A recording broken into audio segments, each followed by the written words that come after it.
para isara lang natin yung mga naganap kanina dito sa Events Place sa Mandaluyong, kausapin na natin ang ating mobile journalist na si Amy Atienza na kala ko hindi makakapasok doon kanina eh. Ay, kasama siya sa naharang. Ay, parang harang-harangan doon Ay, buti kanina nakapasok. Nakapasok. Actually, katatapos lang Amy, medyo mahaba na-imbibe mo ba lahat ng mga detalye?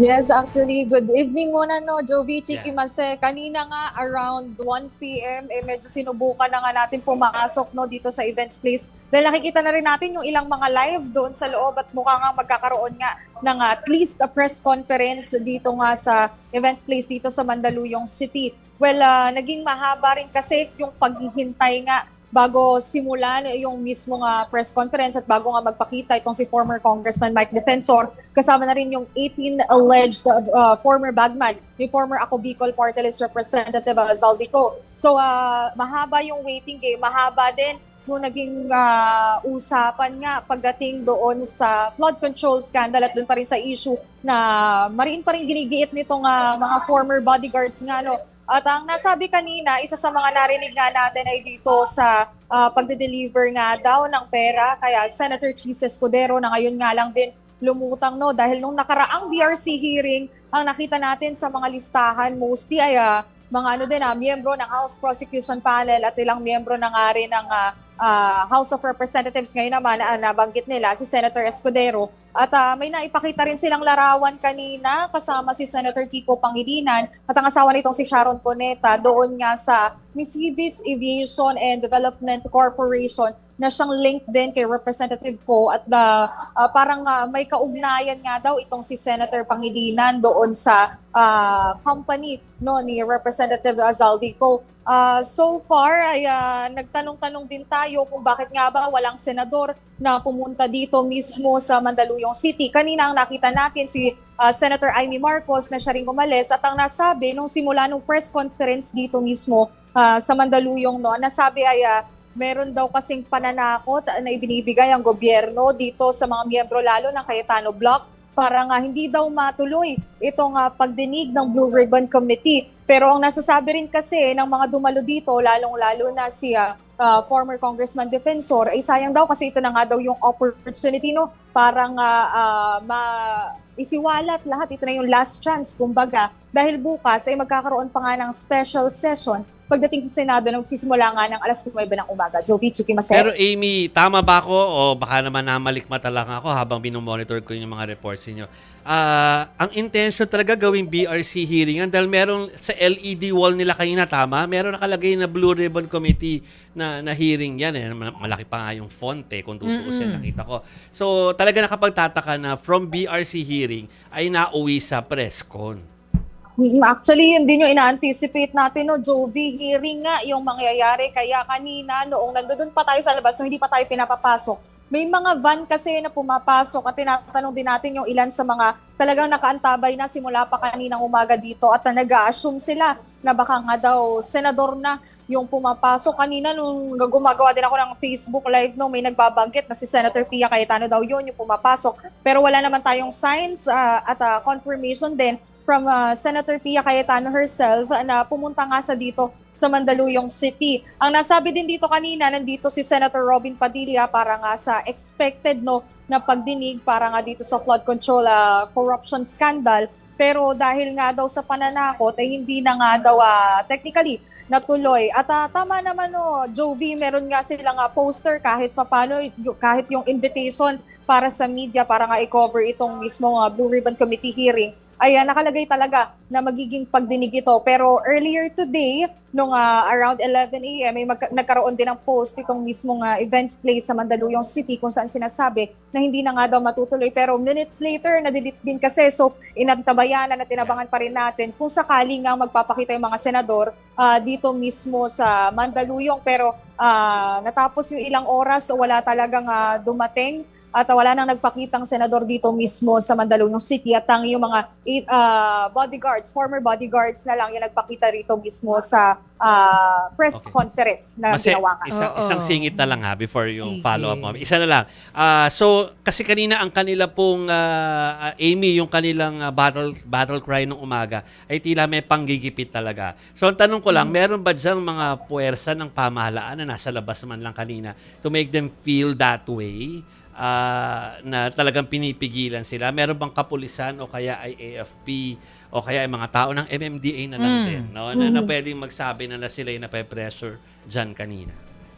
Well, technically, doon sa area, sa labas sa may gate, dahil pagbaba mo kasi ng Ortigas Station, nandoon na din agad talaga yung mga supporters no, ng Duterte. Dahil kanina naririnig din natin, sinisigaw nila, nagcha-chant sila ng Duterte habang iniintay na makapasok sila dito mismo sa loob ng events place. May kapulisan, nakalinya sila, though wala naman sila super violent na reactions or actions na ginagawa pagdating nga dun sa ginagawa nilang protesta din dahil nga ang panawagan nila kanina dito ay ituloy nga yung pagdiniga ng flood control scandal at yun nga, panawagan din nila na magkaroon nga daw ng katotohanan lalong-lalo na sa mga ganitong issue ng korupsyon. So, pagdating sa kapulisan, sa safety and security, inaayos lang naman talaga nila yung organization. Pero hindi natin totally nakita no na ginigipit sila pagdating nga sa pagpasok. Siguro naging matagal lang yung waiting time din para nga makapasok dito mismo sa area. Pero hindi naman naging violent yung action ng mga authorities na nakapalibot dito sa lugar. So, Amy, kung gano'n naman pala, na hindi naman pala violente yung naging aksyon ng mga law enforcers dyan, sino daw nananakot? Ang nasabi dito, nung nagkaroon din tayo ng ambush interview after nitong press conference, kasama nga si Attorney Baligod, ang nasabi niya na parang pamahalaan daw kasi yung nananakot na din sa mga senador para nga hindi magpakita dito mismo sa supposedly hearing ng Blue Ribbon Committee. So ang expected talaga nila ay magkakaroon nga talaga ng pagtinig, kaya din sila nagsama-sama dito at actually hindi na lang din 18 yung dumalo dito dahil nadagdagan pa ng 4 yung former bodyguards na nagpapakilala. No? So, ang expected talaga nila magkakaroon ng pagdinig. Pero yun nga, may takot daw galing sa pamahalaan kaya hindi na rin nagpakita yung mga miyembro, particular ng Cayetano Block dito mismo sa events place sa Mandaluyong City, kung saan nga dapat pagdadausan yung mismong pagdinig ng Blue Ribbon Committee. Pamahalaan referring to Malacanang. I wonder kung Yes, ba't sila executive. matatakot. Si Senator Robin nga, sinamahan nga lumabas si Senator Bato, di ba? Di naman siya natakot. Yes, pero yun yung ginigit nila no, nasa executive, sa pamahalaan. And syempre doon sa side ng opposition, dito nga dahil nakikita natin mga halos Duterte supporters talaga yun nandito. So most likely meron din daw pananakot from the opposition, from the Marcos administration. Kaya daw hindi nagpakita na dito yung mga senador para nga sa Blue Ribbon Committee hearing.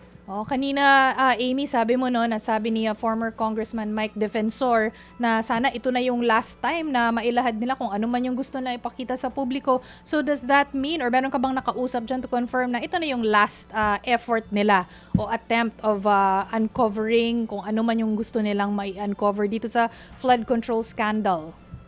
Actually, Chiki, tinanong din natin yung ilan sa mga nagpakilala nga na former bodyguard ni Representative Ko dito. At ang nasabi kasi nila ay willing pa naman daw sila regardless of Senate leadership. So ang direkta kasi nating tinanong kapag ba in-invite sila under the leadership of possible na maging Senate President din na si Senator Win Gatchalian, pagdating nga dito sa Blue Ribbon Committee hearing, willing naman daw silang magpakita as long as invited. And nung tinanong natin if expected ba nila na may invite sila given na meron silang ganitong perspective nga na nananakot, napipigilan sila. Ang sabi naman nila, ine-expect naman daw nila na maimbitahan pa sila. So most likely kapag nagtuloy-tuloy ito at para pag na-finalize na rin yung positions no doon sa Senado ay makikita natin kung ano nga ba yung magiging takbo ng Blue Ribbon Committee hearing dahil willing naman daw ulit magpakita itong bodyguards. Ang nakita lang din natin dito ay ito na nga lang din daw kasi yung parang opportunity na magsama-sama din sila talaga at lahat naman kasi daw ay nandito na, lalo na given na ito ay isang araw before the special session ng Senado bukas. Okay, nandito na kasi yung guest natin pero isa na lang na tanong para kay Amy ha. Gusto ko lang talaga maintindihan. Dahil yung naratibo talaga ng mga nandyan kanina, lalo na ni Senator Amy at saka ni former Governor Chavit kanina, ay may panggigipit na nangyayari. Nadaman nyo ba yan dyan kanina while covering na ganun yung pakiramdam ng mga dumalo dyan kanina? Well, technically kanina, Jovi, isa sa mga naging struggle natin dito pagdating ay doon nga sa entrance, no, dahil nakita na natin may 2 media outlets na nakapasok dito mismo sa loob. Pero hindi agad pinapasok itong iba pang miyembro ng media, kasama tayo doon. Tapos kanina, bago nga tayo makapasok, una nang pinapasok yung tinatawag nilang vloggers na gusto rin talagang mag-cover. At tinatry natin actually sumingit na makasama na nga doon sa batch na yon para nga din makita na natin kung ano nga ba yung nangyayari sa sitwasyon. Pero ang sabi nila, pag mainstream media daw maya-maya papapasok. Pero siguro mga minutes after lang din naman, ay pinapila na rin nila yung mga media friends dito nga na nais mag-cover para nga dito sa Blue Ribbon Committee hearing. At yun nga, nakapasok din naman agad. Medyo naging matagal lang talaga yung paghihintay sa labas dahil nung nakarating tayo at around 11 a.m., parang matagal, ilang oras pa yung hinintay natin, mga 1 to 2 hours of waiting time pa bago nakapasok mismo dito sa loob ng events place. Yeah, di naman sila namili. Yeah. Kasi kaya ako hindi naman pinagpipilitan, kaya ako gusto talagang malaman yung sitwasyon, Amy. Dahil doon sa mga interview, doon sa mga personalities kanina na sinasabi na nakakaramdam sila ng panggigipit, gusto ko lang makakita ng basis sana. No? Lalo na sa sobrang tinutukan ko sila, iniisip ko, gusto ko na i-text talaga si Mike Defensor kanina na kung ginigipit man, parang pwede na, parang bakit kayo magpapagipit? Pwede naman kayo mag-Facebook Live. Ginawa naman ng ilang senador Lagi yan dati. naman. So parang bakit nyo pa mararamdaman na ginigipit kayo? There are many ways for you to say what you want to say. Lalo at naging gawin na rin naman ng mga senador dati na sila ay mag-Facebook Live nga. Pero yun nga, kaya inaalam ko kay Amy after niya mag-cover dyan kung talaga bang nakaramdam ng panggigipit yung mga tao dyan. Pero anyway, na-describe naman na. Yes, go Amy.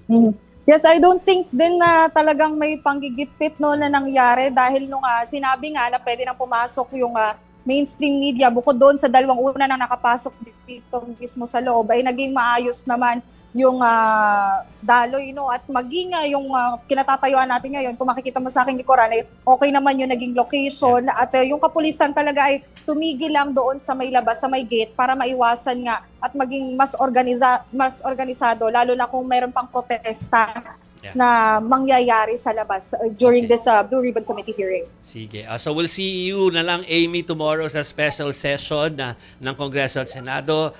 Thank you for your report today. Thank you, Amy.